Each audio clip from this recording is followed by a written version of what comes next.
We're back to the book of Genesis, going way back into the origins of things. And we were in the midst of the J creation story, the Garden of Eden story. You remember that the priestly creation account is the famous 6 or 7 day creation, and the J account is the Garden of Eden, and never the twain shall meet. They differ in most respects. The priestly version has a different order of creation. It's various forms of plants and animals, and finally male and female human beings, a bunch of them implicitly, all at the same time, made in the image of the gods. But then in the Garden of Eden story, there's one guy, one male human being, or hermaphrodite possibly, as we saw last time. And there is no command to be fruitful and multiply. God only needs an individual caretaker for his garden, Eden, like the pleasure garden of an oriental potentate, for himself and his fellow gods to sport and cavort in. And then the garden is created together with the trees that will feed the gods, Jehovah and his brothers and sisters. These are the trees of knowledge and the tree of and that of good, life, the knowledge of good and evil, and the tree of life. Of these, the human being, the Adam, is told he may eat of the tree of life. Naturally, Yahweh wants him to continue to live. He doesn't want to have to replace him. But he's told not to eat of the fruit of the tree of knowledge, and we'll see why that is in a moment. But basically it's because he doesn't need more than one of them. He doesn't want the man to know how to reproduce. And he feels sorry for the man, and he notices that he's all alone and decides to make a companion appropriate for him, and that is why God makes any animals at all in a trial and error process, and none of them are fit companions. The writer certainly was not thinking that God was looking for sexual or reproductive partners for the man, and so he doesn't have sex or procreation in mind. When that rears its head, it will be a violation of Yahweh's will, as we will see this time. And so we left the dramatis personae on the stage last time when we got done with chapter 2 of Genesis. Some would say chapter 2 is the Yahwistic creation account, and chapter 3, which is still part of the Garden of Eden story, is the J or Yahwistic account of the fall, but I prefer to see it the way Tillich does, that the whole thing is the creation of human beings, because the human beings as we know them are alienated from God, and that's what we have to account for. Those are the human beings we know. Beings that do not become themselves until they distinguish themselves from the ground of their being, to put it philosophically. But to be a human, as the Greeks knew, you sort of have to be a rebel against God or the gods. As Nietzsche said, there can't be gods because how could we endure not being gods ourselves? That has a lot to do with this story, as we will see. So, back to Genesis chapter 3. And again, you know, of course, the chapter and verse divisions are not part of the original. They're just conveniences added by much later editors. And when we last saw the man and his wife, neither named yet at this point. Some translations have Adam, but I think that's a mistake. It's still simply Adam, the man, and his wife, or the woman. Okay, they're naked and unashamed. They've not yet passed the threshold that children eventually pass. In 3:1, now the serpent was more subtle than the other wild creature that Yahweh Elohim had made. He said to the woman, "Did Elohim say, 'You shall not eat of any tree of the garden'?" And that's interesting. Why not did Yahweh Elohim not say? Why just Elohim, God? Well, that is because the final editor of the story feels that the serpent, after all leading them to disobey what Jehovah, Yahweh, says, shouldn't be allowed the privilege of speaking the divine name, and likewise with the woman in her reply, he's already cast them as sinners. The editor, I say, we have various levels of storytelling here. He said to the woman again, "Did God say you shall not eat of any tree of the garden?" Almost a Socratic question. 2, and the woman said to the serpent, "We may eat of the fruit of the trees of the garden, but Elohim said, you shall not eat of the fruit of the tree which is in the midst of the garden, neither shall you touch it, lest you die." How does she know this? She wasn't present yet, and on this basis, Phyllis Tribble points out this may presuppose the hermaphrodite view of the Adam split down the middle, as the primordial man Gaiamard was in the Zoroastrian creation account, or as the spherical hermaphroditic beings in the Greek creation account were. So does she remember from hearing this warning when she was part of the Adam, or did he simply tell her? You can't quite be sure. It makes some sense either way. Now, what is it she understands her Creator to have said about this tree, the tree of knowledge of good and evil? Did he threaten the man and the woman, or did he warn them? There's a big difference there. Did he say, "Keep your meat hooks off that fruit or I will kill your sorry ass"? I don't get that impression. I think, for one particular reason, that rather it was a warning that it is poison. Now, why do I say that? Well, because in a moment, the woman sees that it is good for food. What would the alternative of that have been? It was too rich in calories or something? No, it would be like drinking wood alcohol. Hey, you're going to be sorry you did that, pal, because it'll make you go blind. So that it is a warning. Now, don't eat that, because if you do, it'll be like eating the wrong kind of mushroom. You'll be sorry. Now, it's going to turn out that that is not true, but that doesn't mean that that isn't what God had in mind, and it seems to me that he did. So, not a threat, but a warning, whether true or not. Okay, and here's the challenge to that. Verse 4, the serpent said to the woman, "You will not die, for God knows that when you eat of it, your eyes will be opened, and you will be like God," or like gods. Here there's no verbs, so you don't know which they mean. "Knowing good and evil." So that's the defining characteristic. That's what will that's what separates them from the gods. They don't have this knowledge, whatever it is, and I believe we'll see what it is in a moment. But everything else, they're pretty much like the gods.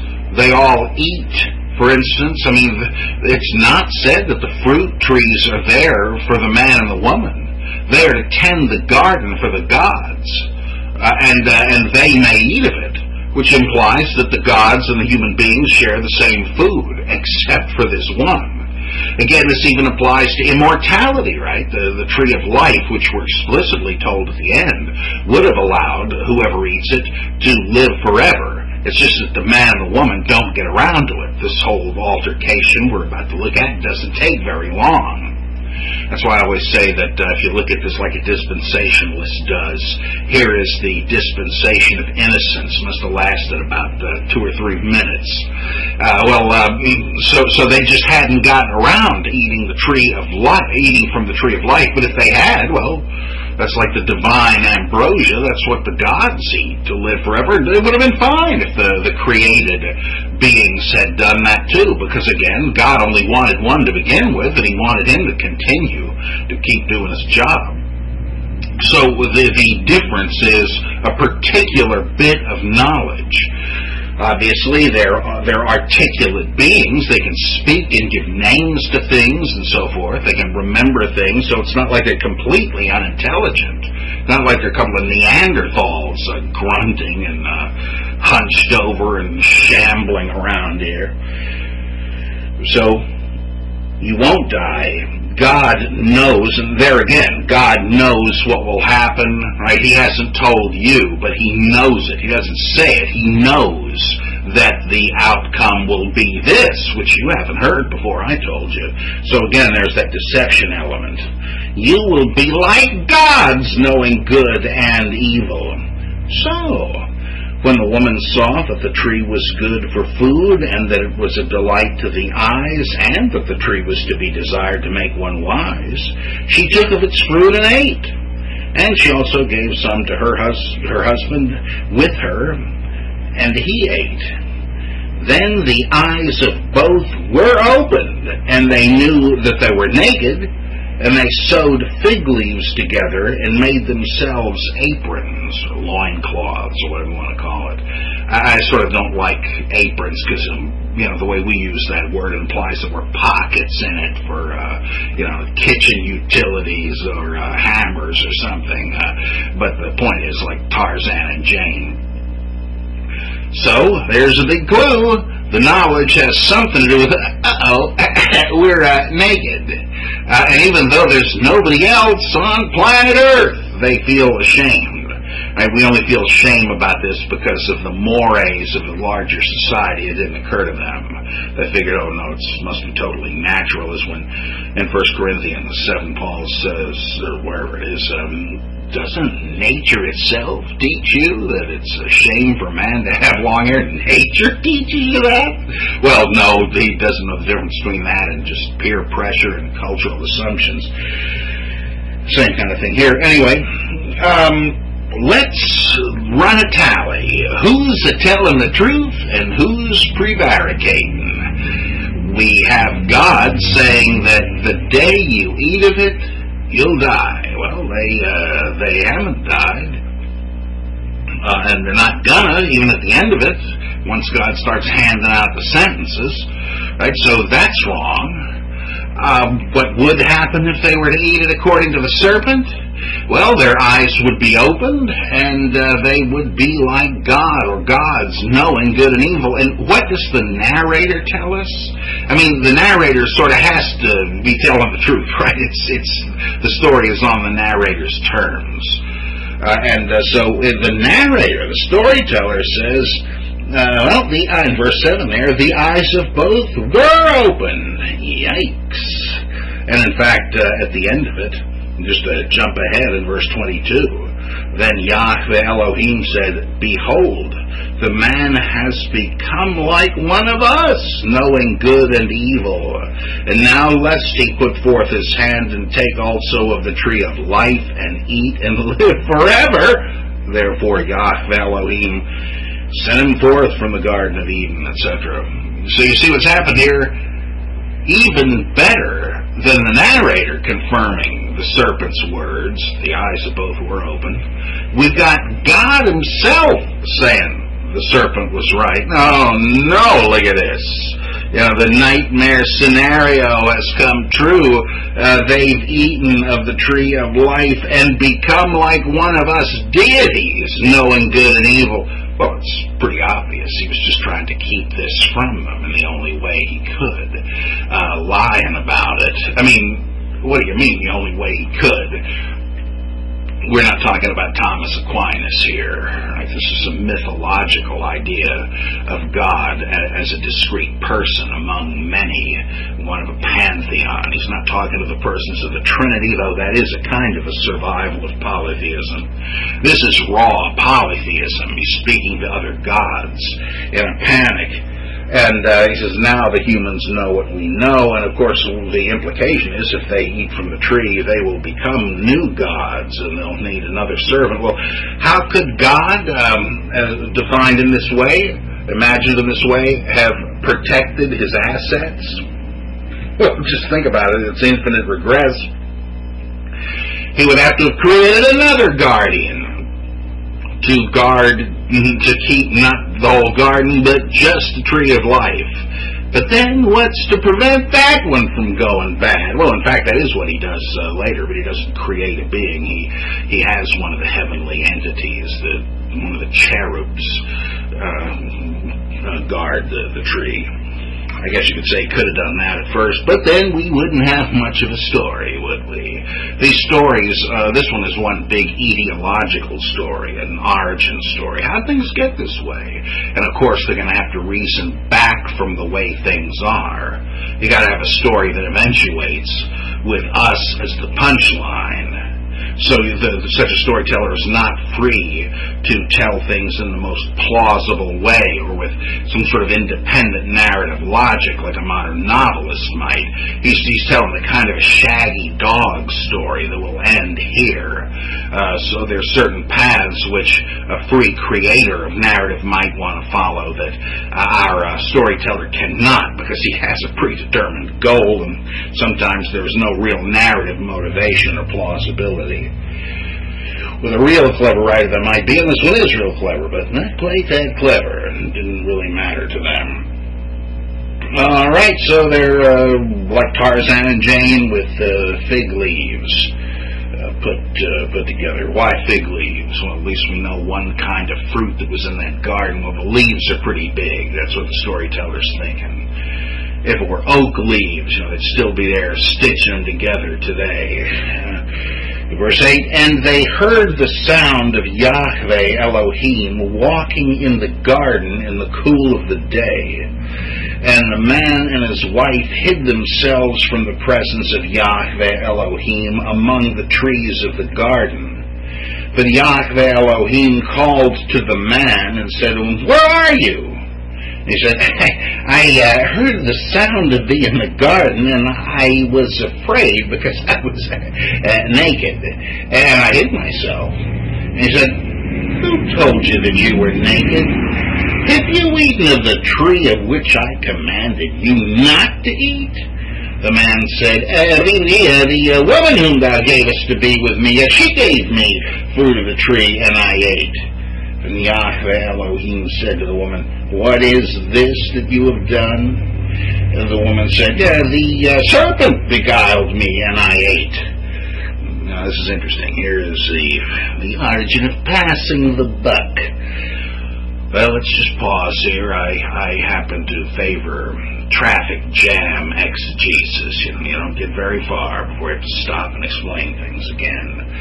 They heard the sound of Yahweh Elohim walking in the garden in the cool of the day. That is it's late afternoon now.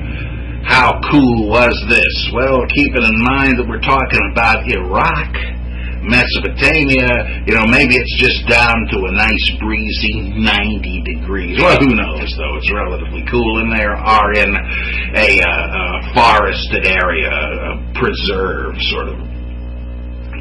But it's so darn hot that even Yahweh waits until it's cooled down to come and have a walk with the humans. Oh, naturally he does. It's just divine condescension for their sake. No, I don't think you can read that in.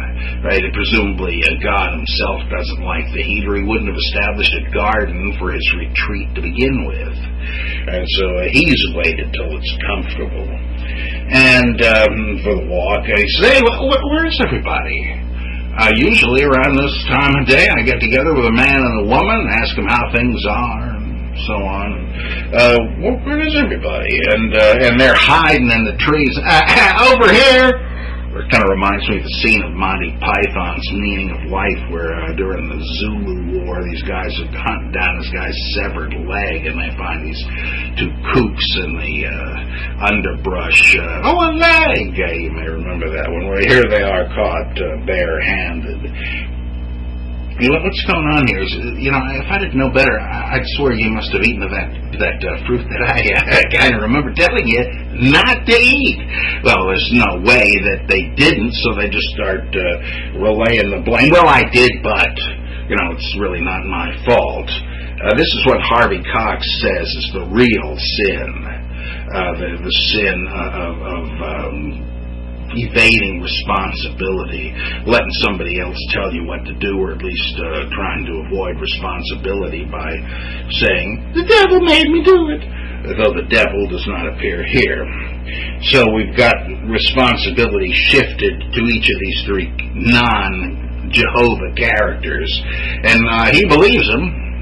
He is not believes them? Doesn't he know? I mean, isn't God omniscient?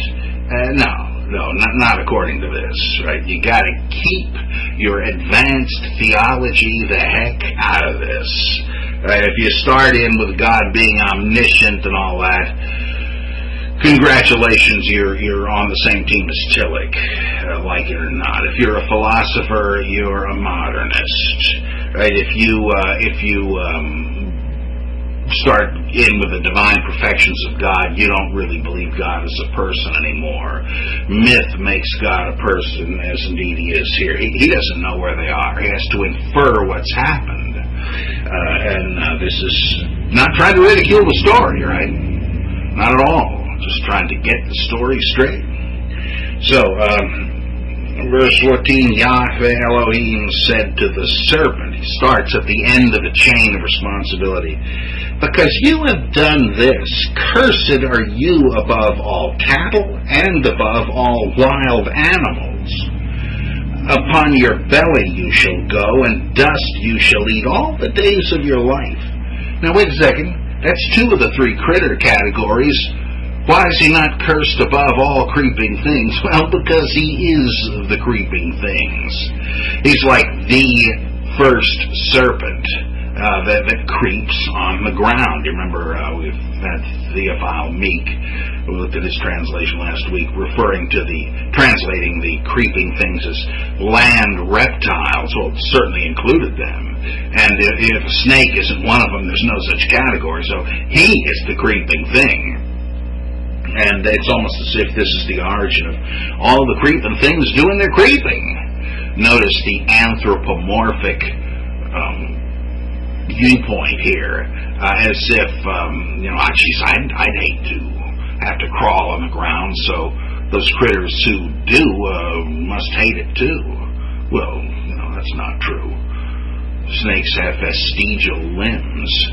And they once could walk, but they kind of preferred zooming along faster just by skating along the ground. In fact, scientists have just recently discovered, as I speak here in 2008, of a transitional form, a species still alive in the world today, down in Brazil, that has the limbs, but still, I mean, they're vestigial in snakes. You can kind of see where they're crammed against the body and no longer of any use. But they discovered a transitional life form where the reptile actually has the arms and legs, or the four legs, and doesn't use them. They're on their way, of course, to eventually atrophying like those of snakes did. But how did the ancients know that? Well, they didn't and they couldn't. They weren't stupid. They just came up with an ingenious explanation using their wits. They just didn't have science as we do, though the very same wits would eventually create it, right? So I don't want to minimize the ancients. I don't want to make them sound stupid. I don't want to make the Bible writers sound stupid. They certainly were not. And they would have been the first to rejoice at advancements along the same lines that they were trying to figure out in their noble way. Okay, so the Bible writer figured, well, this is why snakes, sad bastards, have to crawl all the time and eat dust. Ooh, man, that's a tough one. But their ancestor, Mr. Snake, who's pictured as a typical anthropological sort of trickster character, like a talking fly. In fact, let me give you an American Indian parallel to this. That shows why there's no problem having a talking animal, even though they don't talk today, unless you're hallucinating. There's an American Indian myth. Pardon me if I don't say Native American. I don't buy that. I mean, as far as I know, the only Native Americans are buffaloes. Everybody else came from elsewhere. But one American Indian myth has the first man created, and the creator says, can't make up my mind. I'll let you decide. Do you want immortality? Or would you like to call the thing quits in about 60 or 70 years? I'll come back tomorrow. You think it over. Tell me what you think. And so the creator leaves, and the first man's thinking, well, that is a toughie. It's hard to imagine what I'd be doing the whole darn time if I were immortal. Suddenly, the first fly created buzzes by and says, I got an opinion on that if you want to hear it. He says, you don't really want to live forever, do you? Because you'd get bored. There's no guarantee you wouldn't get sick. And what, do you want to be old and infirm forever? I'd say you just live it up for a few decades and then let it go. And this makes some sense to the man. And so when the creator comes by the next day, he says, what'll it be? And he says, I think I'll go with the 60, 70 years. And all right, so be it. See ya. And the creator leaves. Well, as soon as he goes, the man slaps his forehead and said, what a fool I was. What the hell am I thinking? Eternal life on any terms must be better than dying. What? Where's that rotten fly? And the fly, suddenly stricken with remorse and seeing the same thing, starts up pleading for forgiveness, and he's wringing his hands, his first pair of legs, saying, oh, forgive me, I am so sorry. Well, what do we have explained in that little etiological story? Why humans don't live forever, and why flies rub their front legs together. They're still begging forgiveness, I guess, for mercy, too. This might explain why we don't like the little bums and squash them when we get the chance. Just as this story has a talking progenitor of a whole bunch of creatures, and gives us advice that we come to regret later, and as a result of it, we remain enemies forever with the snake and his progeny. So very similar sort of a story. And here's the enmity element in verse 15. Yahweh Elohim says to the serpent, I will put enmity between you and the woman, and between your seed, your descendants, and her seed. He shall bruise your head, and you shall bruise his heel. I might prefer wound, but what's the difference? Now, who are they talking about here? Roman Catholics? I'm sorry, the ancient writers certainly did not have in mind the Virgin Mary as the seed of the woman. Protestant allegorizers, no stinking way. Jesus Christ is in view here. That's just utterly ludicrous. That implies that the ancient writer could have known it about him, and that he could have expected his readers to know. That's just out of the question. Even those who believe in this, I think, understand that they're unpacking some hidden meaning that the Holy Spirit had smuggled into it, that they're not telling you what the ancient writer meant on the surface.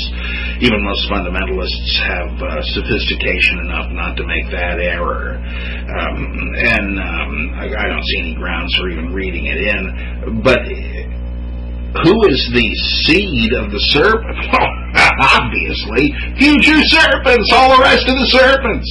This explains why we're scared of snakes, and if we see them, we shoot them, we hit them with the hoe in the garden, and why they are afraid of us and bite us when they get the chance. That's all that's being said. It is not a thing about some future eschatological showdown at the OK Corral between Jesus and Satan, or the Virgin Mary and Satan. Those are fascinating tales, but they got nothing to do with this.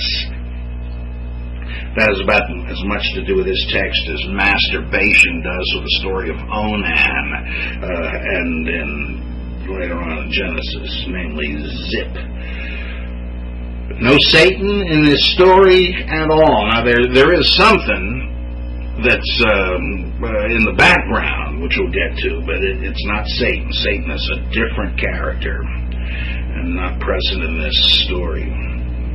I'm not saying nobody at the time of this story's first telling had heard of Satan, but he doesn't occur in this story.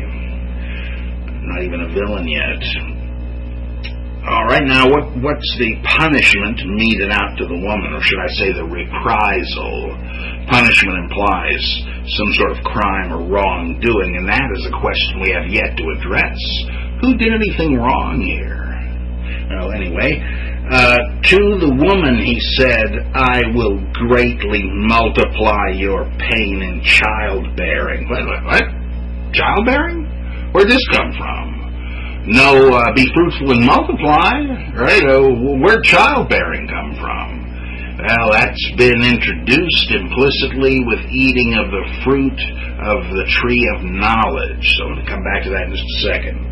The punishment is fitting the crime. The knowledge is carnal knowledge and the knowledge of procreation.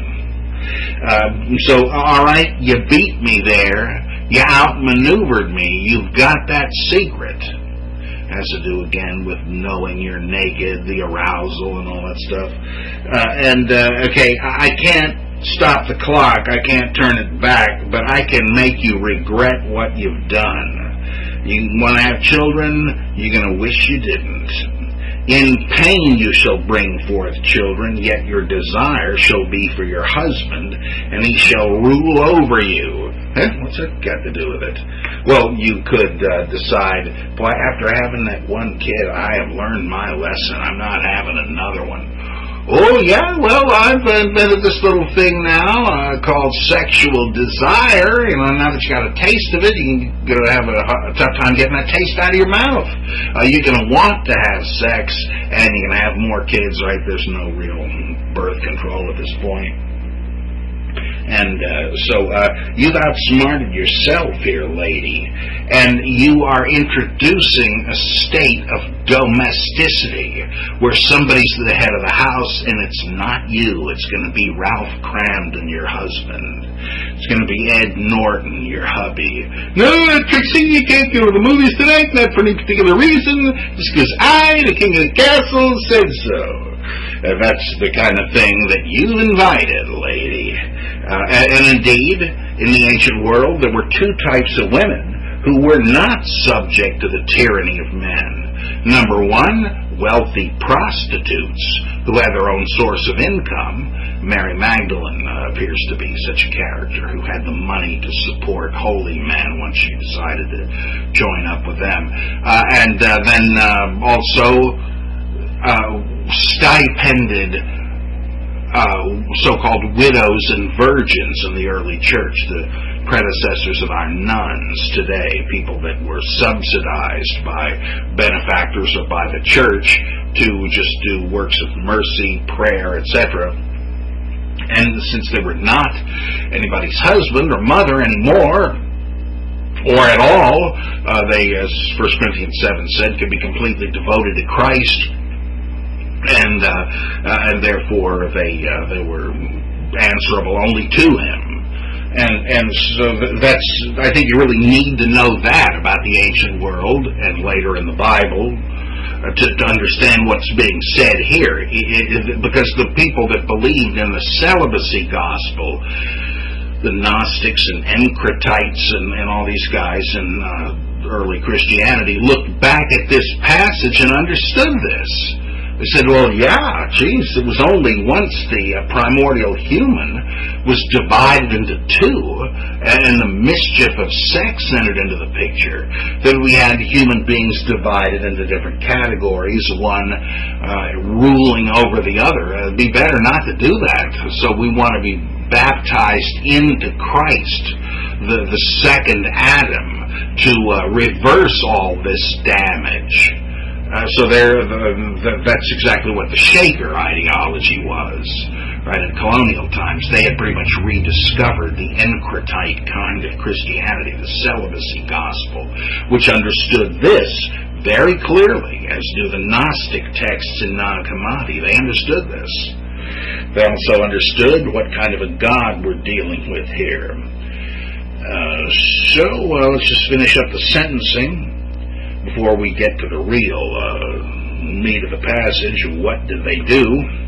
Verse 17, to the man, he said, even the noble RSV has Adam here, introducing it as a name for the first time. That's a mistake. That first comes in chapter 4. To the Adam, to the man, he said, because you have listened to the voice of your wife, and have eaten of the tree of which I commanded you, you shall not eat of it. Cursed is the ground because of you. In toil you shall eat of it all the days of your life. Thorns and thistles it shall bring forth to you, and you shall eat the plants of the field. Right? Not what he's been eating. Right? He's just been picking tropical fruit off the boughs of the Edenic bower. Now he's got to start farming, which is hard work. I mean, they hadn't even invented the ads, right? So it's going to be tough. Verse 19, in the sweat of your face you shall eat bread till you return to the ground. For out of it you were taken. You are dust, and to dust you shall return. Yikes! Holy mackerel, what do we got here? We've got capital punishment. The man is not going to be allowed to eat of the tree of life after all, so his life's going to peter out. He's not going to kill him on the spot. The fruit didn't do that either. It's the lack of another fruit, which he did have access to, but stupidly hadn't eaten. I mean, if it was me, I'd have made a beeline to the tree of life and started stuffing my face in moment one. But these guys hadn't done that yet, and now it's too late. They're going to lapse back into the ground from which they were created. And until they do, why, it's a life full of hard labor. Hey, that's great. So here is, of course, an etiological legend as to why the hell we have to work for a living. And then we die. What a mess, right? I think this biblical theology can be well summed up in an oft-glimpsed bumper sticker that says, life's a bitch and then you die. And that's the biblical teaching, my friends. It certainly is. And let me give you another example of that. Here is a psalm, Psalm 90, which certainly seems to be a commentary on the J. Garden of Eden story. Tell me if you don't think this is, it fits so well. It not only parallels it, but I think it was probably based on it. Lord, or Adonai, thou hast been our dwelling place in all generations, before the mountains were brought forth, or ever thou hadst formed the earth and the world, from everlasting to everlasting, thou art Elohim. Thou turnest man back to the dust, and sayest, turn back, O children of men. Well, there you go, right? You came from the ground, to dust you shall return. For 1,000 years in thy sight are but as yesterday when it is past, or as a watch in the night in 3 hours. Thou dost sweep men away, they are like a dream, like grass which is renewed in the morning. In the morning it flourishes and is renewed, in the evening it fades and withers. For we are consumed by thy anger, by thy wrath we are overwhelmed. What wrath? Well, just saw it. Did you eat of the fruit I told you to keep your cotton-picking hands off of? Thou hast set our iniquities before thee, our secret sins in the light of thy countenance. Yep, there they are, hiding in the bushes. What's going on here? Hey, did you do this? Well, yeah, he's made public their secret sins. The man and the woman were kind of hoping God wouldn't put two and two together. Gee, I like that fashion statement you guys are making. For all our days pass away under thy wrath, our years come to an end like a sigh. The years of our life are 70, or even by reason of strength 80. Yet their span is but toil and trouble. They're soon gone, and we fly away. Who considers the power of thy anger and thy wrath according to the fear of thee? I mean, everybody's oblivious to this. They got all the time in the world. So teach us to number our days that we may get a heart of wisdom. Let's skip down to verse 17. Let the favor of Adonai, our God, be upon us, and establish thou the work of our hands upon us. Yea, the work of our hands, establish thou it. Whoa, what a great text. Heideggerian. If we sober up, we suddenly realize we have almost no time to do anything with. It only seems like a long time to people on the front end of it, but before you know it, it's nearly over. 70 or 80 years don't seem like much in retrospect. And then you think, if only I could do something that would outlast me, that would outlive me. And so your desperate plea to God is not for eternal life. No, that's over. God's punished us. Could he at least somehow establish something we've done so it could be remembered? Wow. There's a Heideggerian psalm, and it's based on this. There is no hope of eternal life. The very idea is ridiculous. They did have hope. I'm not saying the idea of life after death is ridiculous, though I don't see much reason to believe in it, but it's not ridiculous, but the thing is, to imagine that that is a prospect here is ridiculous. Indeed, it is quite explicit that that is the thing humanity lost, along with its innocence. Right? Well, you could have had a nice, healthy meal out of the fruit of the tree of life, but I'm afraid that's over with now. Get out of here. So this is why we lost eternal life. Death eventually came. That does not mitigate the fact that Yahweh Elohim was lying to them, though. Surely you literalists, as if any of you were listening to this, are not going to tell me that in the day you eat of it, you will die. Doesn't mean that. The same day you eat of it. Oh, of course, that's not incompatible with Adam living over 900 years after this story. Yeah, it is. I know the alternative. Recognizing that God is lying to him is simply unacceptable to the Orthodox reader. But it's just one of those places where you see that there are texts that grind like sand in the gears of Orthodox theology. And this passage simply does not teach it. Right? So death has become hard labor pains have become the inheritance of the fledgling human race. Scarcely born, and the shadow of death has encompassed them. A couple of last notes in the Eden story, verse 20. The man called his wife's name Eve because she was the mother of all living. Here's one of the many etymological stories of the Bible, that is, name origin ones. Called the name X because he said so-and-so X. There's always a pun involved. Called his wife's name Eve because which is the Hebrew word. The Hebrew name looks kind of like the Hebrew word for living, because she was the mother of all living. Well, there's a little more to it than that, though it is only thinly veiled here. Eve or Hebe or Heba, any of those is legitimate as a transliteration of this, is a widely known goddess in the Middle East. She is one of the wives of Hercules.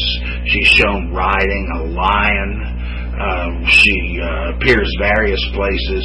She is a goddess, a mother goddess, and indeed the title, the mother of all living, is a title of Oruru, one of the Sumerian gods, and who has a little bit to do with this story too. Here is a goddess who is reduced to the stature of a kind of primordial Lucy Ricardo. Right? What's happened here? The woman began equal with the man, an aitzer or helper, appropriate to him, does not imply subordination. And yet the writer winks at you by having her made from the rib or side of the man, which, though that word in Hebrew is a homonym with the word for stumbling block. So it's a kind of a wink to the reader. She is going to turn out to be trouble for him. There is this implicit notion that the man would have been fine had he not listened to the voice of his wife, as if that's already a stupid thing to do. So you can tell whose viewpoint this is being told from. And you see the cleverness of this from a male chauvinist standpoint. You don't just say God made women inferior. I mean, that would have been good enough for a chauvinist. Oh, well, God made you for us. In fact, that is argued in 1 Corinthians 7. But you say, well, no, you didn't have to be subordinate to us. It's your own fault. It's the divine punishment, so it's no less the will of God. But it's not His created will. You sense something unjust, untoward about this, you're right, but it's your fault. So there's a case of blaming the victim. So she's been reduced.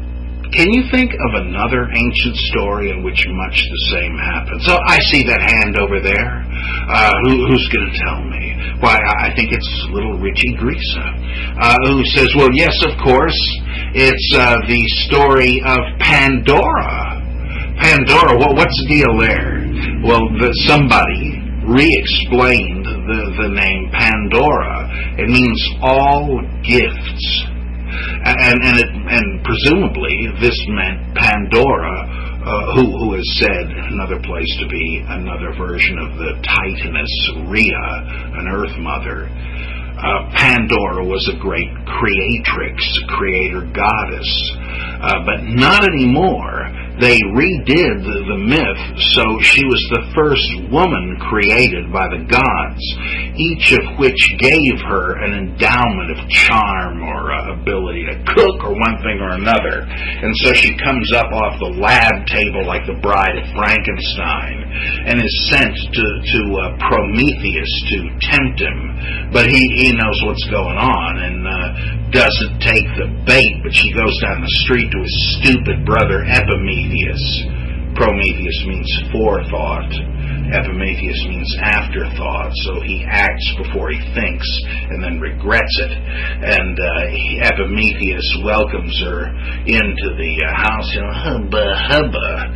And one day he goes off to the copa and says, now, Pandora, I'm going to the club. You be sure you don't open this box.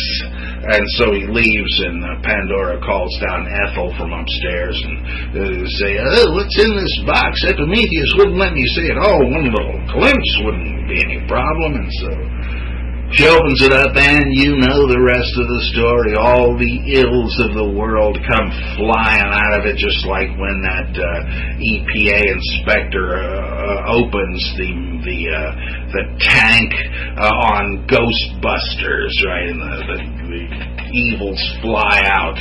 All that's left in the bottom is hope. And so what's happened? Yes, it's the I Love Pandora show.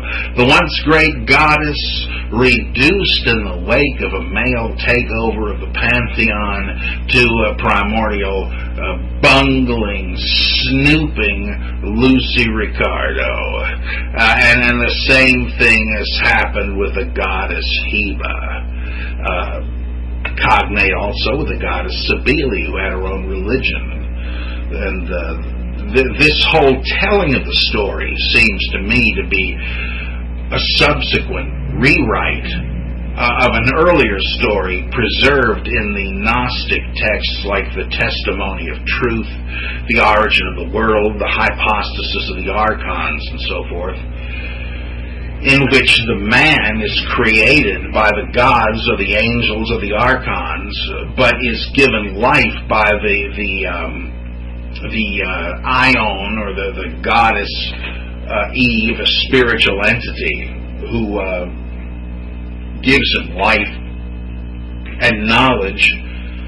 But as soon as he wakes up, the gods or the archons tell him that they were his real creators and that the woman was subsequent to him, and he proceeds on the basis of that lie. And so there's, just as in the Attis and Cybele mythology of Phrygia, Cybele was the goddess, her lover was either her creation or her son, Attis, and sort of things happen. So Eve was probably originally the superior being here. I mean, if there was ever a story told by a man, you can be pretty sure this was it. Right? Talk about the chicken and the egg. Here's a story where the first man gives birth to the first woman. Now, if that isn't a story told by a man, I don't know what is. On this basis, I think Harold Bloom once suggested that perhaps Jay was a woman. I don't think he's reading the levels of the story correctly there. That is a suppressed kind of a level of this Eve as a goddess thing. That the author does not mean to make that point. Well, we've already anticipated this. Let's take a fast look. 21, and Yahweh Elohim made for the man and his wife garments of skins and clothed them. Origen and the Kabbalists and others thought this meant that hitherto the man and the woman had been purely spiritual beings, and that God gave them the coats of skin in which we now reside, fleshly bodies. I can't rule that out, to tell you the truth, but I think it is unlikely because of the carnal knowledge element already in the story. I think it simply means that instead of these fig leaf loincloths, God introduces more durable clothing made of animal hide, which is problematical. The death of animals enters into the story at this point implicitly. Until this stage of the game, this is one place where the priestly and Jay creation accounts agreed. Human beings ate fruit and vegetables, but here animals have perished in the wake of the awakening, no pun intended, of the man and the woman to sexual procreation. When we get into Cain and Abel in the next chapter, we're going to see how this is a broader idea of what is created from the ground again, and animals versus plants and so forth.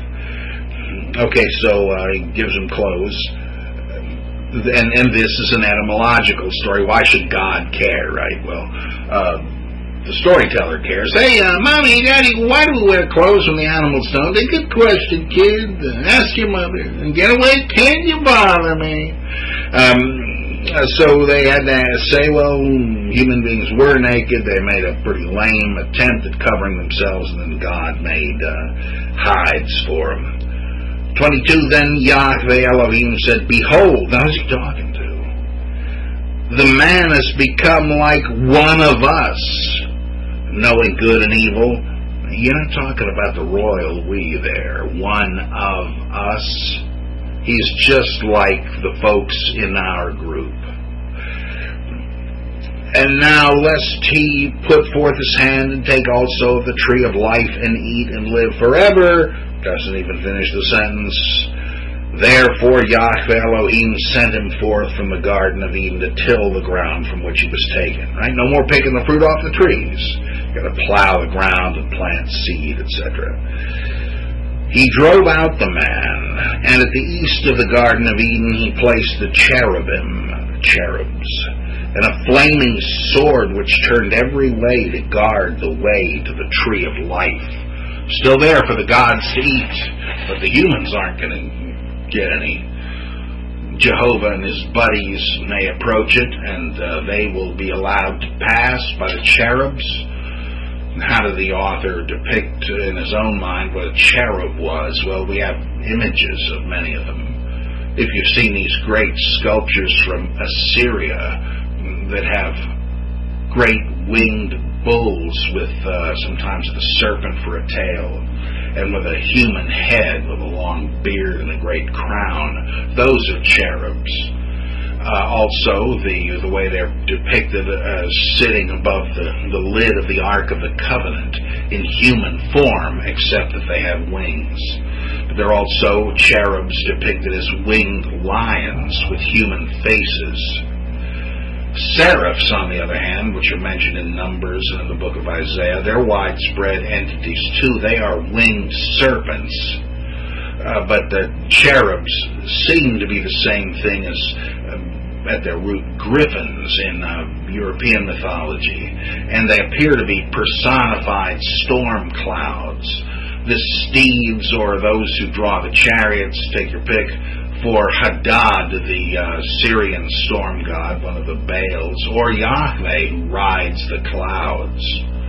One says, "Behold, he is coming with the clouds," based on Daniel 7. That is Yahweh, a storm god, who rides the clouds as Baal Hadad did. That imagery comes through Daniel from the Baal mythology into the second coming business. So that's what cherubs were, and they are set to guard God's treasure, the tree of life that he has no intention of sharing with anybody. I mentioned a moment ago, cherubs sit atop the Ark of the Covenant. Now, why is that? Well, because this is the throne of God on earth, and he's posted, probably invisibly, but these are tokens of the great cherubs to guard it, so keep your mitts off. Remember poor Uzzah, the Levite, who in 1 Samuel reaches out to stop the holy ark from pitching off a ox cart into a ditch, and for his trouble he's blown to bits. Lightning strikes. Not that he had done anything morally wrong for which he was being punished, no. It was simply that the ark was infused with divine power to protect it. So to touch it without proper ritual preparation, it's like sticking your finger in the socket. It's not anybody punishing you, you just shouldn't have done it. It's unfortunate. So the cherubs were protectors of God's treasures on earth. Let's go even farther afield here and take a look at Ezekiel 28, which seems to be an alternate version of the expulsion of the man from Eden. No woman mentioned in this one, which might be considered a good thing, right? Because it means women are not vilified in this version of it, and they don't have much of a good role in the Genesis version. Somebody hadn't thought to use this to club them, I guess.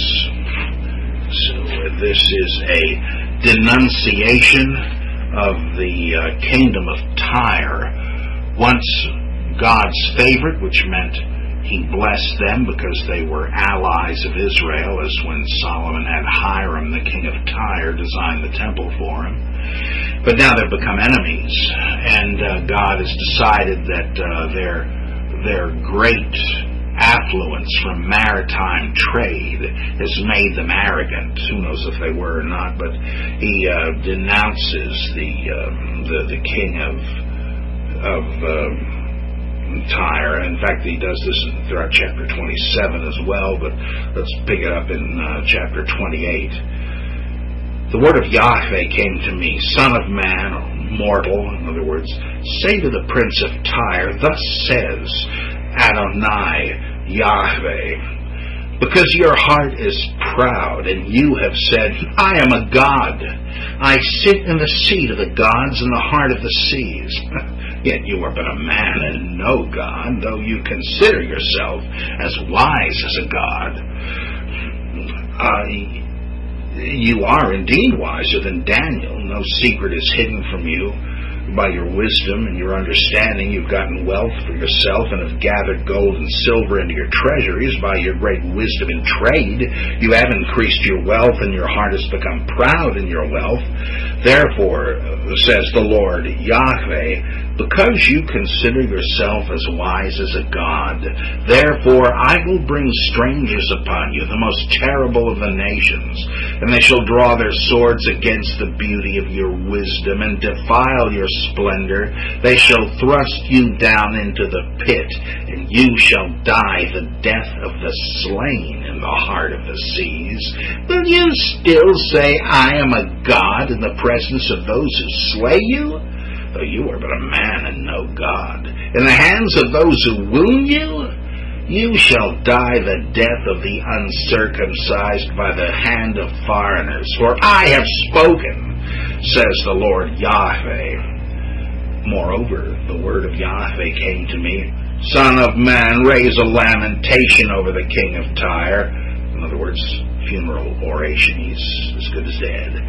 And say to him, Thus says the Lord Yahweh, you were the signet of perfection, full of wisdom and perfect in beauty. What's a signet? A king's signet ring with a particular royal sign. He would stamp it in wax to seal official documents. So you are the royal signet ring, full of wisdom and perfect in beauty. You were in Eden, the garden of Elohim. Every precious stone was your covering. We're back to the ring imagery here. We keep going back and forth.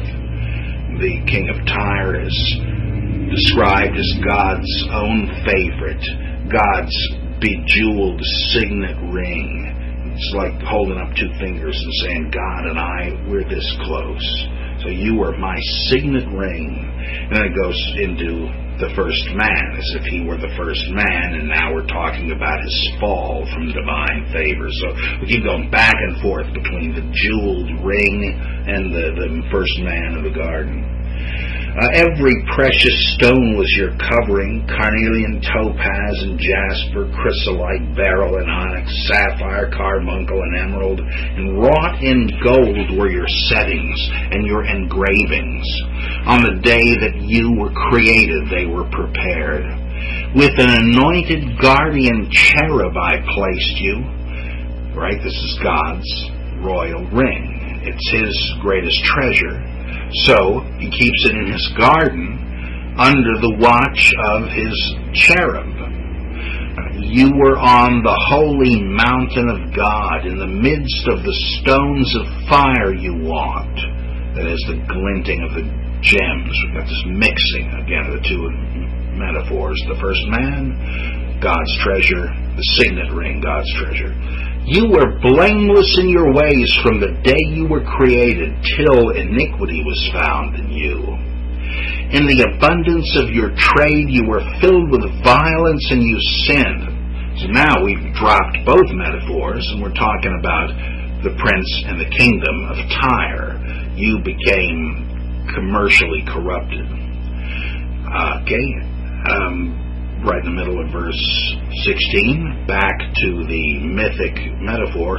So I cast you as a profane thing from the mountain of God, and the guardian cherub drove you out from the midst of the stones of fire.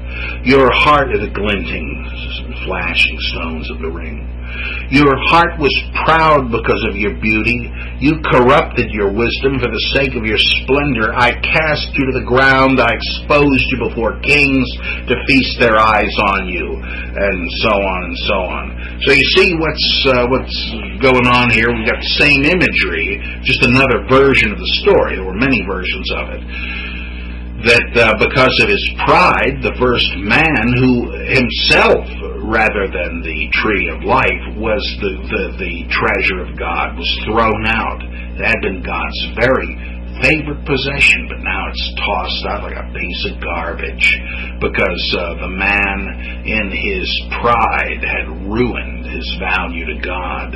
So another version of the Eden story using some of the same imagery, a lot of it, so it's a variant version. Okay. Now let's look at the 140, what is it, how'd that thing go, that $64,000 question, I think it was, let's say the 64,000 shekel or drachma question.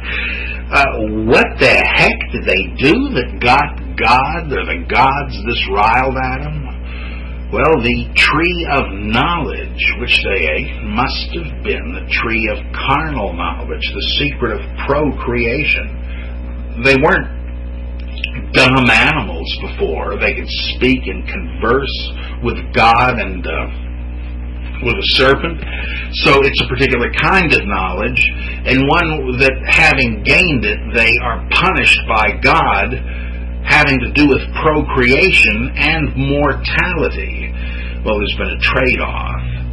Now that the human race can perpetuate itself by reproduction, they cannot live forever individually. What would have been true for the man and the woman as individuals has now become a possibility for the human race. And so they can't have both. Now, why not? What difference would it make? Apparently, there's just this established mythic idea, wherever it came from, that the gods wanted only so much of this human riffraff. In the Atrahasis epic, the reason the gods send the flood is that just too many pesky humans, and they can't get to sleep anymore. They're driving around with their boom boxes and stuff, and so let's just call in the exterminator. Well, in the same way, the gods are jealous of their prerogatives. They're not going to get their hands dirty keeping up the garden. They need a slave for that, so they make the man. Just as in the Babylonian creation, the Enuma Elish, the gods make human beings as a slave race. But you don't really need a race here. The one guy ought to do it. And so that's it. And then, all right, on second thought, we'll have a second one to just keep him company. But we don't want to mate, God's forbid. Oh, heck no.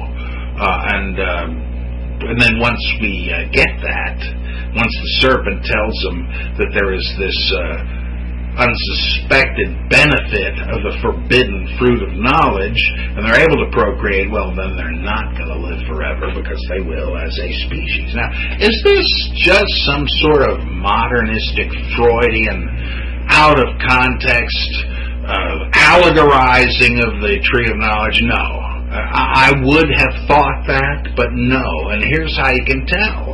This is made darn near explicit in a cognate ancient Middle Eastern writing, namely the Epic of Gilgamesh, which has a lot of parallels to Genesis. Let's just take stock of this for a second. What was the Epic of Gilgamesh? Gilgamesh was a divine being, a demigod. Somehow he was 2/3 divine and 1/3 human. And he was a man of such appetites that he would sleep with all the women in the kingdom. He would devour all the food. And the people, though they admired Gilgamesh, just couldn't stand him anymore and prayed to the gods that they would do something to distract him. And about this time, the goddess Oruru had tried to seduce Gilgamesh, but he knew that her ex-lovers all came to a bad end, so he refused her. And so she decides to answer the prayers of the people by a scheme that will humiliate Gilgamesh, and she'd love to do that. So she creates from the dust of the ground a great and mighty champion, Enkidu, who was a kind of Tarzan figure.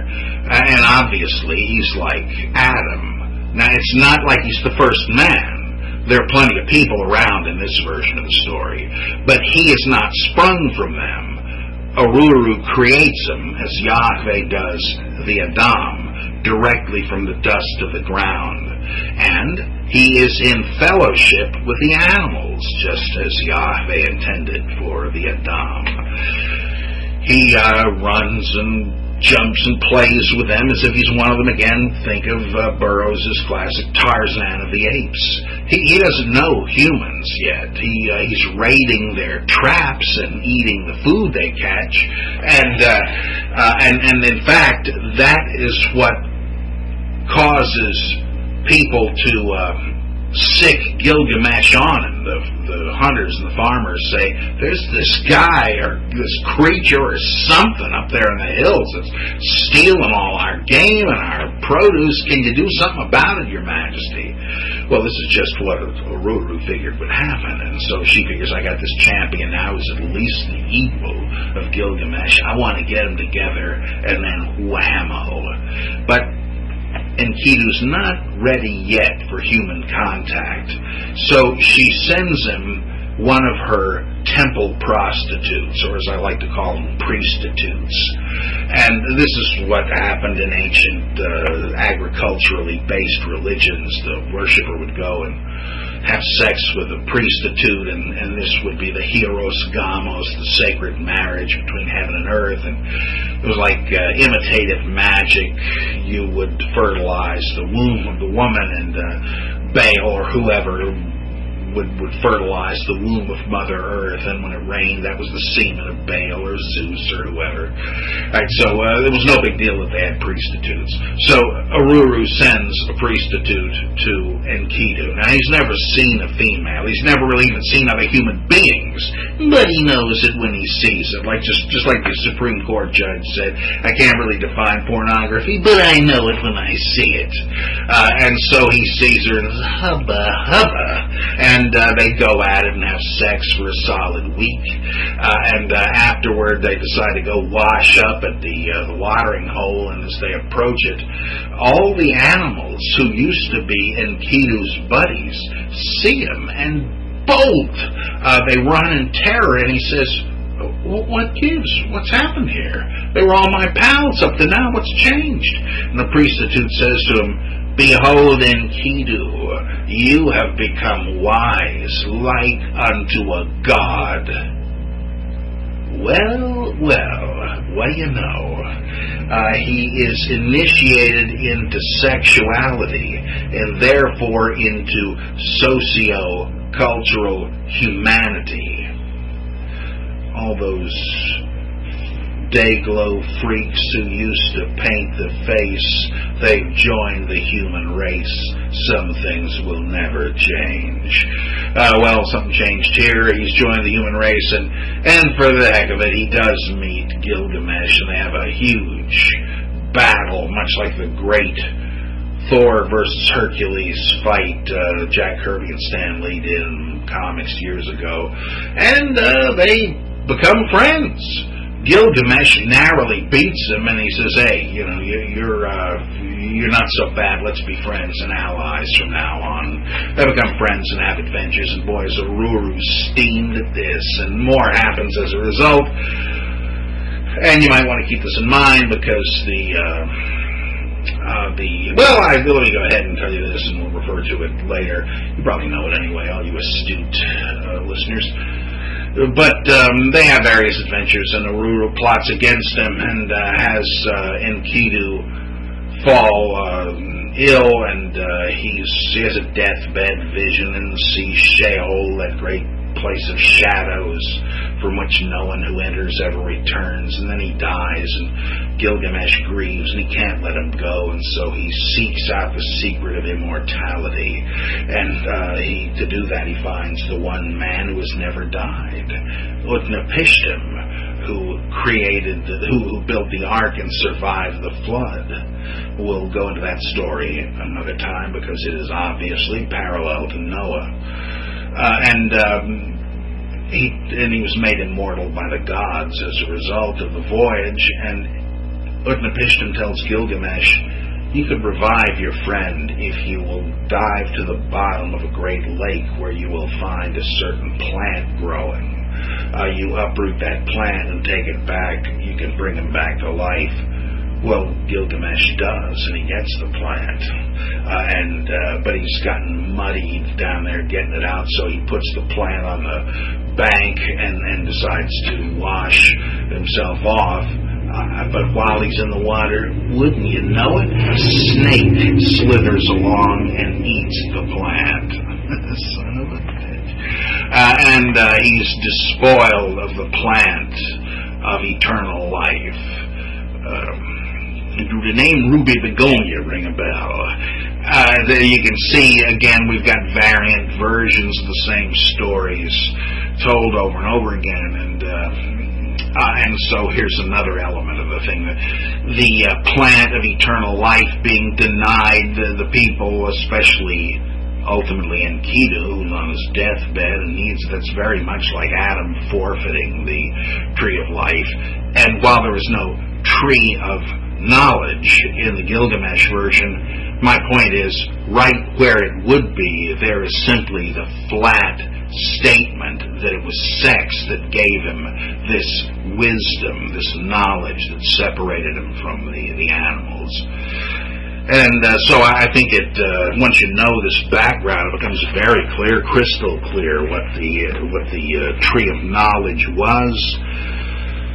In fact, if you want some statistics, knowledge or to know, the Hebrew is used for sexual, carnal knowledge 10 times in the Hebrew Bible, and if this is another one, it's number 11. It seems to me it's pretty darn obvious. Obviously, to know doesn't always or even very often mean to have sex with. That's going to come up again in the Sodom and Gomorrah story, where sometimes it does, sometimes it doesn't. But it's the same way here. We've got different things denoted by knowledge. So that is the secret.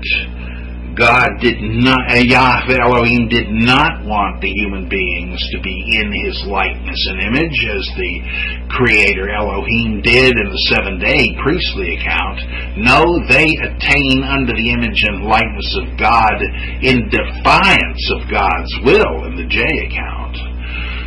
Unlike the priestly account, where God wanted human beings to be fruitful and multiply, not here. He only wanted one as an afterthought, two, and then once they learned the secret of procreation, then it was too late and there was enmity.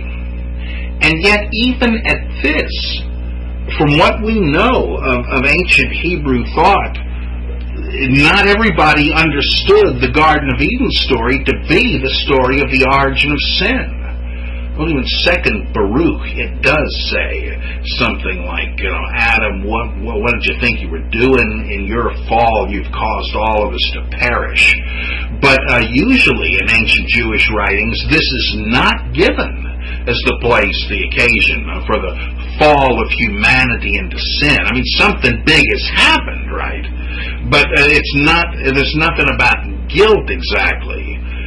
It's more like there are consequences, doleful ones, and the story ends on a sour note at which the storyteller began. He wants to explain, how the hell did things come to such a pass? We have lives full of boring, pointless labor, and then you croak. What is this? How can life be this rotten? Well, we must have pissed off the Almighty royally. Now, there's nothing in there about, such sinners. Even in Psalm 90 it doesn't say that. Yeah, we're dealing with a God who's very mad at us, and there's no way out of the consequences. But there is not this element that I can see anywhere, where this is where man fell into sin. That almost doesn't make any sense, because there's no ritual theology here. Sin originally had to do with trespass and category transgression. like when Uzzah touched the ark without ritual preparation. It was religiously irregular, hence a sin, but there was nothing moral about it. And there is no sin nor even immorality in this. It's rather simply defying the will of an implicitly peevish deity. And that brings me to one of my favorite aspects of this, a return to the Prometheus element. I mentioned a moment ago, right, that Eve is like Pandora, who figures into the Prometheus and Epimetheus myths. Well, who was Prometheus? Again, we got to go back and take a fast look at this. Prometheus was the cousin of Zeus, which means he was one of the Titans, and he was left over as a remnant of the earlier dynasty of gods. The Titans had ruled before the Olympians. The king of the Titans was Kronos, the father of Zeus. He had brothers Coeus, Creus, Iapetus, and others who will make appearances in disguised form in Genesis as well. They had conspired against their father Uranos to castrate him and thus remove his right to rule, because the rulers were almost literally considered fathers of their country. If he had no more generative power, life would not return to the world in the spring, etc. So they had to emasculate him, and then killing him didn't even need to do that. He was off the throne, and Kronos replaced him. But there was a prophecy that one of his children would overthrow him as he had overthrown his father. And so Kronos was a tyrant who made a practice of devouring his children as soon as they were born by his wife Rhea. And she's pretty sick of this, though, and conspires with her mother, the Titaness Gaia, another earth goddess. So that as soon as baby Zeus is born, by kind of sleight of hand trick, they fake his death and give a rock in swaddling clothes to hungry old Father Kronos, who gobbles them down and doesn't even know the difference. In the meantime, they spirit Zeus away to an island. In case you didn't catch it, this is obviously the origin of the story of Revelation, where the dragon is pursuing the pregnant woman to devour her child as soon as he comes forth, and he will be a great ruler over the world with a scepter of power, and she is saved from the dragon's hunger by being given wings and being flown to a refuge. It's the Zeus, Kronos, Rhea thing again. So, all right, if you keep all this straight, congratulations. So, Zeus grows up, he leads a palace revolution against the Titans, but some of them, like Prometheus, ally themselves with him, and so they become part of the new regime. Zeus creates human beings, but he's not that interested in them. Prometheus is, and Zeus does not want humans to gain the prerogatives of the gods. It's fine with him if they're wandering around in the cold darkness with not much to eat. Yeah, he doesn't care. But Prometheus does. And so there's a couple of stories in which Prometheus outwits his cousin Zeus to improve things for the human race. In one of them, they're trying to decide what portions of an animal will be offered as a sacrifice to Zeus. And if you've ever read the sacrificial stuff in the Pentateuch, you wonder, why did God want this crappy stuff they gave him, the fat and all that stuff? Why is it that the good stuff was kept by the priests and the worshipers? Well, that's obvious, isn't it? You weren't going to throw away the best part of the food if you were having a banquet in the temple. You just pretended that for some reason God wanted that cast-off crap.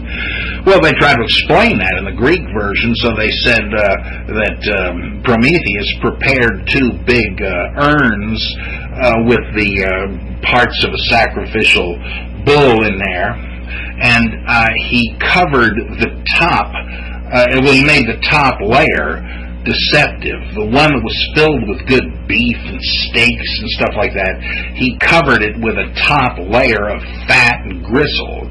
But the other one was filled with that stuff with just decent beef on the top of it. And so he tricks Zeus with a simple stratagem. And Zeus says, well, this one with the beef here coming out the top, that looks damn good to me. Give the humans the rest of it. Okay. And I guess, having made the decision, even God couldn't go back on it. That's what we still say, isn't it? And so Zeus starts munching, and he gets through this layer of beef broth like a McDonald's hamburger. So what the hell is this? What's the rest of this crap? And by this time, Prometheus has left Olympus, and he's sharing the rest of the food with the humans down below, saying, okay, I got Zeus to agree to this. This is the part you keep. You give him this stuff. Great, thanks. And Zeus is up there. That son of a bitch. He's outwitted me. Can't do anything about it now, but I'm keeping an eye out. Well, how are they going to cook this meat? Prometheus realizes those poor humans, they need knowledge. They need fire. It's an obvious symbol of knowledge, right, for a lot of reasons. You can't really do much until you discover fire, and it's the fire of the intellect and all that. So he says, I know Zeus doesn't want him to have it, but I'm afraid I'm going to have to outwit him again. So he sneaks up there, and he gets a big papyrus cone, and he goes to the altar in Olympus and gets a little bit of fire, a coal, and hides it in the papyrus and sneaks down to earth. Because, okay, everybody gather around, and he shows them how to make fire off of this. Way up there. And so they start cooking the beef and so on, having a barbecue, and Zeus smells it, and he sees, hey, what is that down there? I could swear I see a little spark burning. And he puts two and two together, and he says, that son of a bitch. And so he sends his goons after Prometheus, and they crucify him, as one of the ancient playwrights said, up in Mount Etna, I think it is. And so he's there spread-eagled on a stake or a boulder, take your pick, whichever one you read, and he was going to kill him outright. But Prometheus says, look, Zeus, you might not want to do that, because I happen to know who eventually will overthrow you. And if you kill me, there's no way you'll find it out until it's too late. And he says, well, all right, but you're going to regret this. And so he spread-eagles him up there, bound, and every day a vulture or eagle, etc., comes and starts ripping open his belly and chewing on his liver. And when he's finished it, to the obviously maddening agony of Prometheus, he flies away. But Prometheus regenerates it, and the bird comes the next day and eats it out again. And this happens every day. You thought Sisyphus had it bad. You thought Tantalus had it bad. Nothing compared to poor crucified Prometheus. Well, eventually Hercules frees him, so he did wind up okay, but what does this have to do with Genesis? Well, as Paul would say, much in every way, because it becomes obvious that the serpent is the same character as Prometheus. It's another version of that story. Because consider the parallels.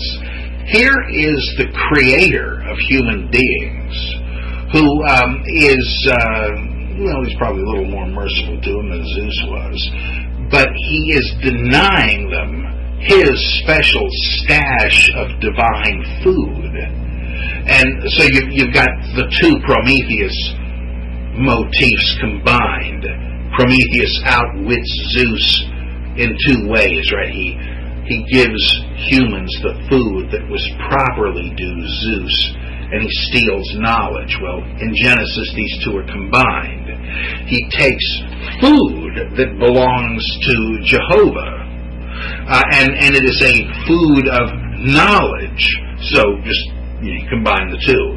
And he contrives to pass it on to the hapless creations of the God, and who does not appreciate it.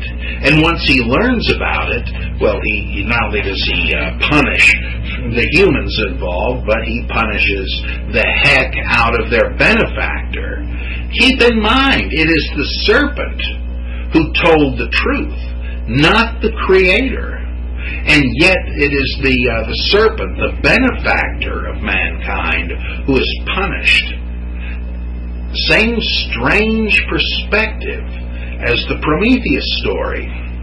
Now, how do we account for the fact that the story is told in which the Creator, God, the ruler of the gods, is not the good guy? No one can challenge his supremacy, but he has screwed the human beings and their benefactor. The hero of the story is in effect martyred. The serpent in the one case, the Titan Prometheus in the other. What has happened? Who would write such a story? Well, again, this story is a patchwork quilt, but this element of it must come from a Levite priest who is smarting over his God being deposed. I'm thinking of what happens when the serpent deity Nehushtan is kicked out of the Jerusalem temple, and also known as Leviathan, both meaning serpent. Ezekiel and Deuteronomy are clear that the Levites, for some polytheistic impertinence, were demoted to be temple flunkies and no longer real priests. Well, it's simply because they had been servants of this other god, this Nehushtan, one of several gods worshipped in the Jerusalem temple. They were not monotheists, that's for darn sure. And I am let's see here, thought I had this I guess I'm looking at the wrong place. Yeah, here it is. 2 Kings 18. Hezekiah, the righteous king, comes to the throne, and according to the standpoint of the Deuteronomic school, he restored worship of Yahweh alone, but in fact it was an innovation at the time. This is chapter 18, verse 3 of 2 Kings. He did what was right in the eyes of Yahweh, according to all that David his father had done. He removed the high places, the local altars, and broke the pillars, and cast down the Asherah, these are local idols in the form of a wooden shaft, and he broke it in pieces, the bronze serpent that Moses had made. For until those days the people of Israel had burned incense to it. It was called Nehushtan. Whoa, what is that? They offered sacrifices of incense, in other words, prayer, to Nehushtan, the divine serpent, the king of the seraphim, no doubt. And so they got rid of him. This is the same as Leviathan. His worshippers are called by Job those who are skilled to rouse up Leviathan. And the Levite priests were his servitors.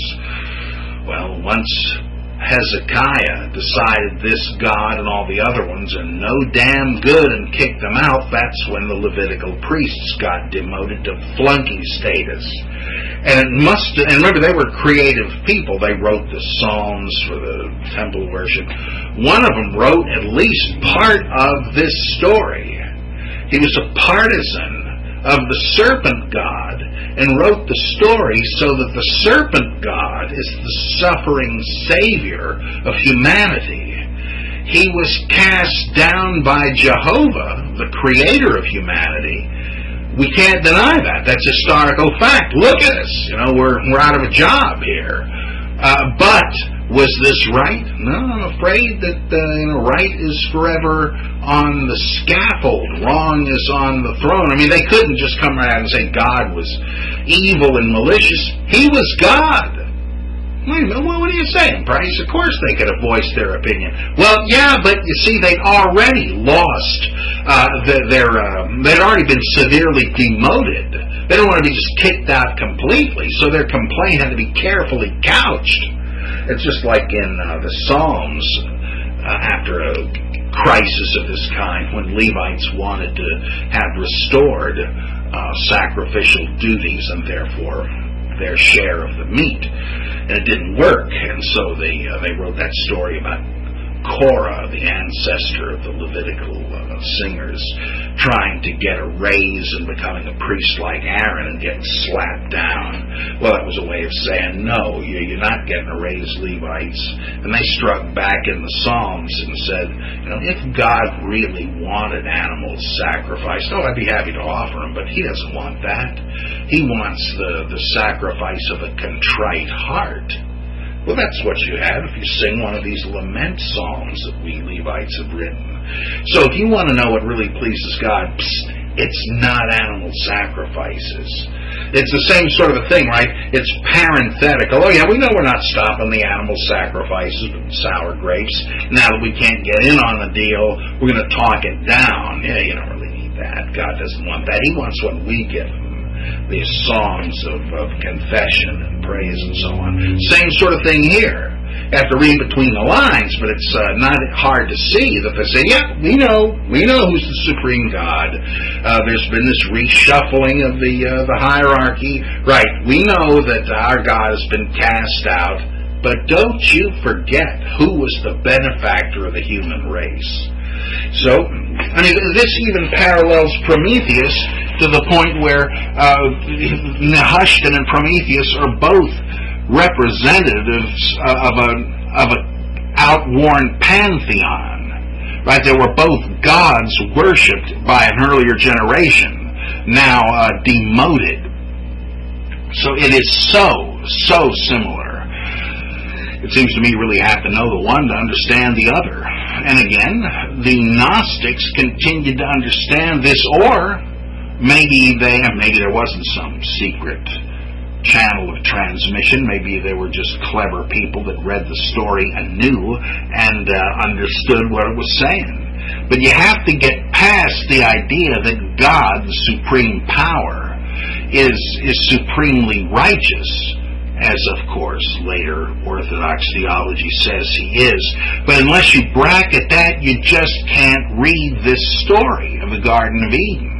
I have a heck of a time getting students in class, back when I still taught classes in person, I have a heck of a time getting students to look at the simple fact of the narrative that God says, the day you eat it, you will die.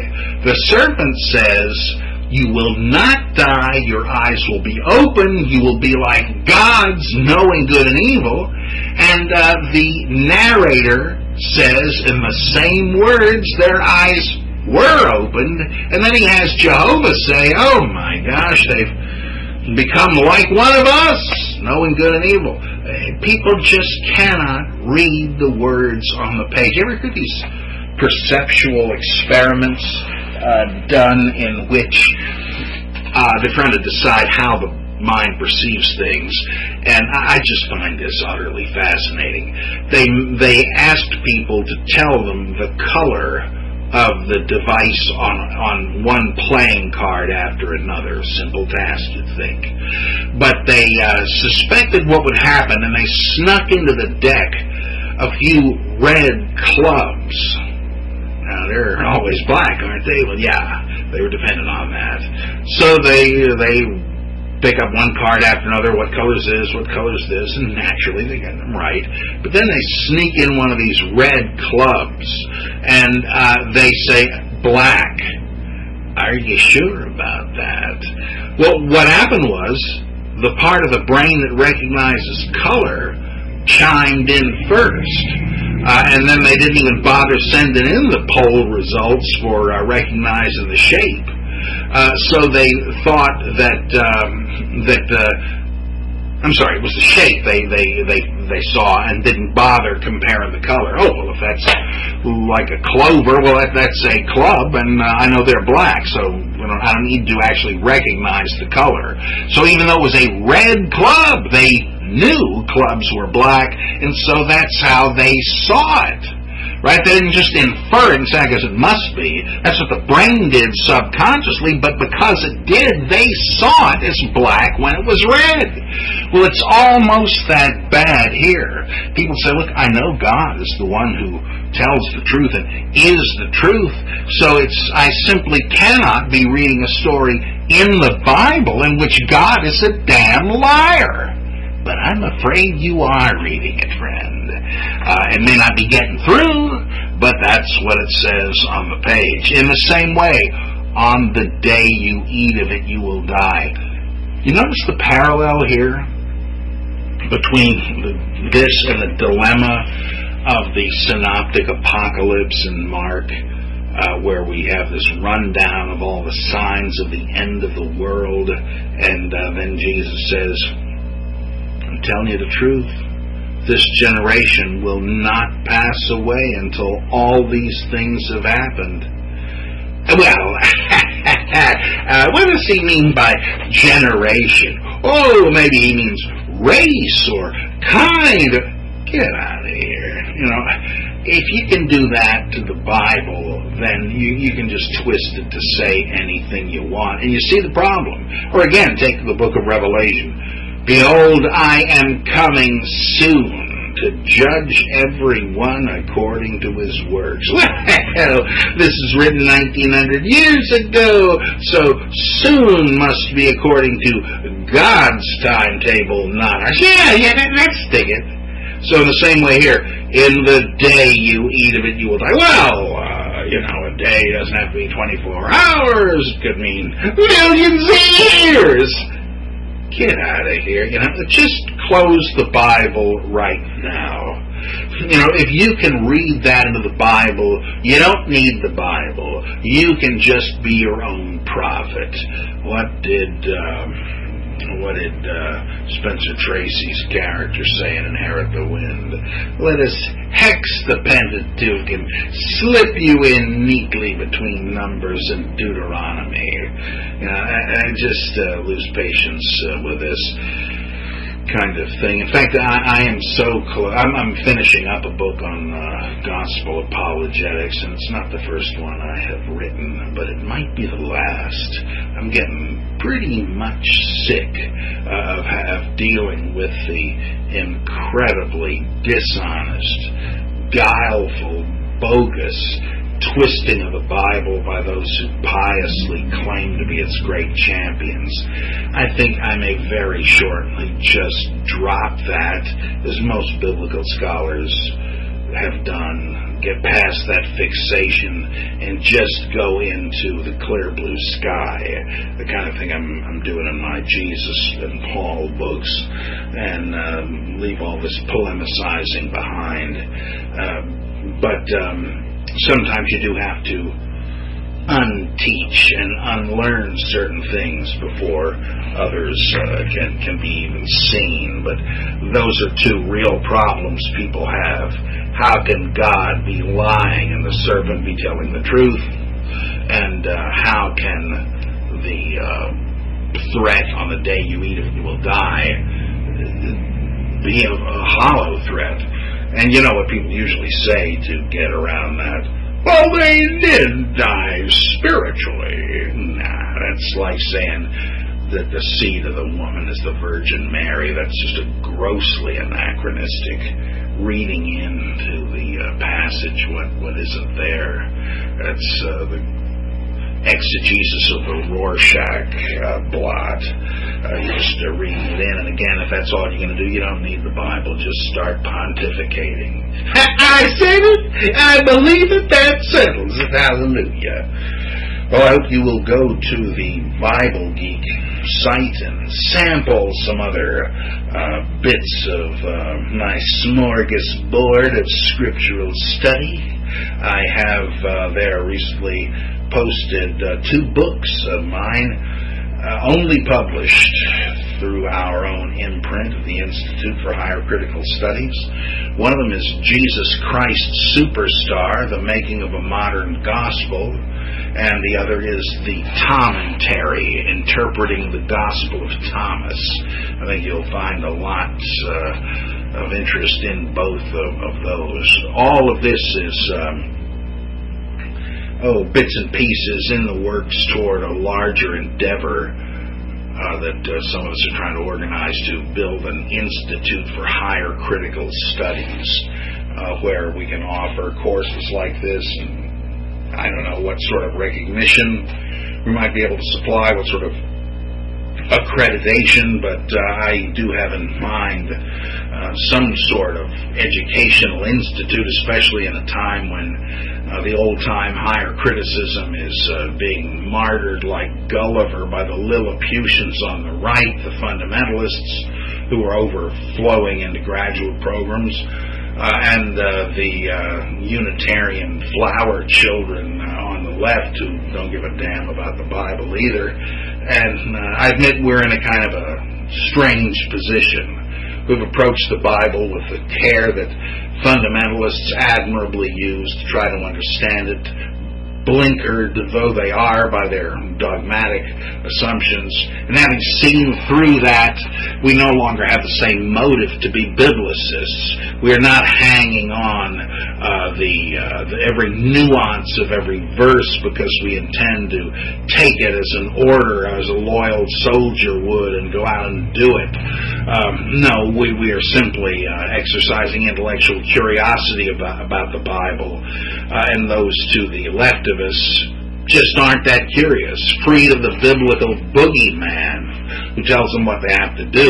They just don't really care about it anymore. Can't blame them. But for those of us that do, we want to use the old-time criticism and understand it and rescue it from being hijacked by the fundamentalists who seek to use it as a weapon against free thought and free action in our society.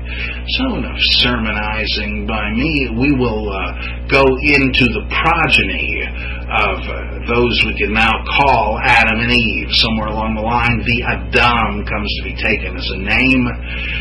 And in chapter 4, he is Adam, and one is already Hebe or Eve at the end of 3, and so she stays, though we don't see very much of them, but we will see more interesting, colorful characters like Seth and Cain and Enoch, Noah, Lamech, and the whole gang next